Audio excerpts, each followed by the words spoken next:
ತುಂಬಾನೇ ಟೇಸ್ಟಿಯಾಗಿರುವಂಥ ಒಂದು ರೆಸಿಪಿಯನ್ನು ಇವತ್ತು ಶೇರ್ ಮಾಡ್ತಾ ಇದ್ದೀನಿ. Hi friends, welcome to GNS home cooking. Friends, ಇವತ್ತು ನಾನು ನಿಮಗೆ ಇಲ್ಲಿ ಮೊಟ್ಟೆಯನ್ನು ಬಳಸ್ಕೊಂಡ್ಬಿಟ್ಟು ತುಂಬಾ ಅದ್ಭುತವಾಗಿರುವಂಥ ಒಂದು ಹೊಸ ರೆಸಿಪಿಯನ್ನು ಶೇರ್ ಮಾಡ್ತಾ ಇದ್ದೀನಿ.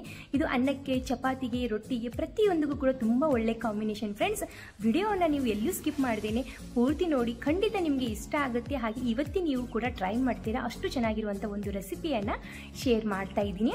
ಫ್ರೆಂಡ್ಸ್, ನೀವೇನಾದರೂ ಹೊಸಬ್ರಾದರೆ ಪ್ಲೀಸ್ ನಮ್ಮ ಚಾನಲ್ಗೆ ಸಪೋರ್ಟ್ ಮಾಡಿ, ಹಾಗೆ ನಮ್ಮ ಚಾನಲ್ನ ಸಬ್ಸ್ಕ್ರೈಬ್ ಮಾಡ್ಕೊಳ್ಳೋದನ್ನು ಮರಿಬೇಡಿ. ಫ್ರೆಂಡ್ಸ್, ಪಕ್ಕದಲ್ಲಿರುವಂಥ ಬೆಲ್ಲೈಕನನ್ನು ಆಲ್ ಅಂತ ಪ್ರೆಸ್ ಮಾಡಿ, ನಾವು ಮಾಡ್ತಾ ಇರುವಂಥ ಪ್ರತಿಯೊಂದು ವಿಡಿಯೋ ಕೂಡ ನಿಮಗೆ ನೋಟಿಫಿಕೇಶನ್ ಆಗಿ ಬರುತ್ತೆ.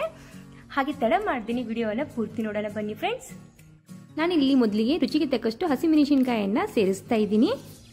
ಒಂದು ಮುಷ್ಟಿ ಕೊತ್ತಂಬರಿ ಸೊಪ್ಪು, ನಂತರ ಇಲ್ಲಿ ಒಂದು ಮೀಡಿಯಂ ಸೈಜ್ ಟೊಮೆಟೊನ ಸೇರಿಸ್ತಾ ಇದ್ದೀನಿ. ಇದನ್ನ ನಾವೀಗ ನುಣ್ಣಗೆ ರುಬ್ಕೋಬೇಕಾಗುತ್ತೆ. ಫ್ರೆಂಡ್ಸ್, ಈ ರೆಸಿಪಿ ಅಂತೂ ತುಂಬಾನೇ ಟೇಸ್ಟಿಯಾಗಿದೆ. ಒಂದ್ಸತಿ ಆದ್ರೂ ಮನೆಯಲ್ಲಿ ಟ್ರೈ ಮಾಡಿ. ನಾನಿಲ್ಲಿ 2 ಚಮಚದಷ್ಟು ಎಣ್ಣೆಯನ್ನ ಒಂದು ಬಾಣಲಿಗೆ ಸೇರಿಸ್ತಾ ಇದ್ದೀನಿ.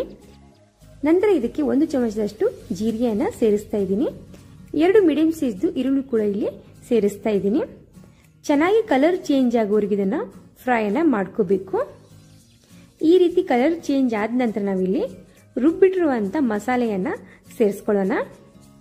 ಸೊ ಮಿಕ್ಸಿ ಜಾರನ್ನ ತೊಳೆದ್ಬಿಟ್ಟು ಕೂಡ ನಾವು ಕೊನೆಗೆ ನೀರನ್ನ ಸೇರಿಸ್ಕೋಬೇಕು. ಸ್ವಲ್ಪ ಮಿಕ್ಸ್ ಮಾಡ್ಕೊಳ್ಳಿ. ನಂತರ ಅದರಲ್ಲಿ ನಾವು ಅರ್ಧ ಟೇಬಲ್ ಸ್ಪೂನ್ ಆಗುವಷ್ಟು ಶುಂಠಿ ಬೆಳ್ಳುಳ್ಳಿ ಪೇಸ್ಟ್ ಅನ್ನ ಸೇರಿಸ್ತಾ ಇದ್ದೀನಿ. ಸ್ವಲ್ಪ ಹಸಿ ವಾಸನೆ ಹೋಗುವವರೆಗೂ ಇದನ್ನ ಫ್ರೈ ಮಾಡ್ಕೋಬೇಕು.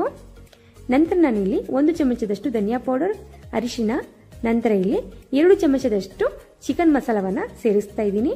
ರುಚಿಗೆ ತಕ್ಕಷ್ಟು ಉಪ್ಪನ್ನ ಕೂಡ ಇಲ್ಲಿ ಸೇರಿಸಿ ಚೆನ್ನಾಗಿ ಫ್ರೈನ ಮಾಡ್ಕೋತಾ ಇದ್ದೀನಿ.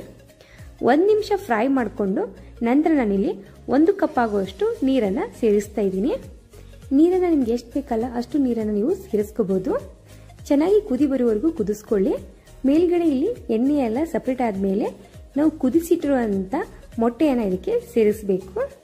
ಕುದಿಸಿರುವಂತ ಮೊಟ್ಟೆಯನ್ನ ಸಣ್ಣ ಸಣ್ಣ ಪೀಸಸ್ ಆಗಿ ಕಟ್ ಮಾಡ್ಕೊಳ್ಳಿ, ಅಥವಾ ರೌಂಡ್ ಶೇಪ್ ಅಲ್ಲಿ ಕೂಡ ನೀವು ಕಟಿಂಗ್ ಅನ್ನ ಮಾಡ್ಕೋಬಹುದು. ಇದನ್ನು ಕೂಡ ನಾವು ಚೆನ್ನಾಗಿ ಮಿಕ್ಸ್ ಮಾಡಿಕೊಂಡು 1-2 ನಿಮಿಷ ಇದನ್ನ ಕುದಿಯೋಕೆ ಸೈಡ್ ಗಿಡನ. ಈಗ ಇಲ್ಲಿ 2 ನಿಮಿಷ ಆದ ನಂತರ ನಾನು ತೋರಿಸ್ತಾ ಇದ್ದೀನಿ. ಎಷ್ಟು ಚೆನ್ನಾಗಿ ಅನಿಸುತ್ತೆ ಅಂದ್ರೆ ಈ ಗ್ರೇವಿ ರೊಟ್ಟಿ ಜೊತೆಗೆ, ಚಪಾತಿ ಜೊತೆಗೆ, ಅನ್ನ ಜೊತೆಗಂತೂ ಎಷ್ಟು ತಿಂದರೂ ಸಾಕಾಗೋದಿಲ್ಲ ಫ್ರೆಂಡ್ಸ್, ಅಷ್ಟು ಚೆನ್ನಾಗಿ ಅನಿಸುತ್ತೆ. ಕೊನೆಯಲ್ಲಿ ನಾನು ಈರುಳ್ಳಿ ಮತ್ತು ಕೊತ್ತಂಬರಿ ಸೊಪ್ಪನ್ನ ಮೇಲ್ಗಡೆ ಸೇರಿಸ್ತಾ ಇದ್ದೀನಿ. ಇನ್ನೊಂದು ಬಾಯ್ಲ್ಡ್ ಎಗ್ ಅನ್ನ ನಾನಿಲ್ಲಿ ತುರಿದ್ಬಿಟ್ಟು ಕೂಡ ಸೇರಿಸ್ತಾ ಇದ್ದೀನಿ.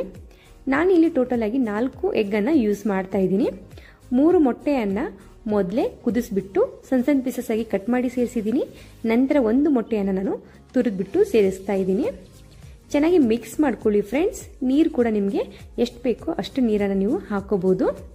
ಈ ವಿಡಿಯೋ ನಿಮಗೆ ಸ್ವಲ್ಪನಾದರೂ ಯೂಸ್ಫುಲ್ ಅನಿಸಿದ್ರೆ, ಇಷ್ಟ ಆದರೆ ಪ್ಲೀಸ್ ನಮ್ಮ ಚಾನಲ್ಗೆ ಸಪೋರ್ಟ್ ಮಾಡಿ, ಹಾಗೆ ನಮ್ಮ ಚಾನಲ್ನ ಸಬ್ಸ್ಕ್ರೈಬ್ ಮಾಡ್ಕೊಳ್ಳಿ. ಈ ವಿಡಿಯೋ ನೋಡೋದಕ್ಕೆ thank you so much friends.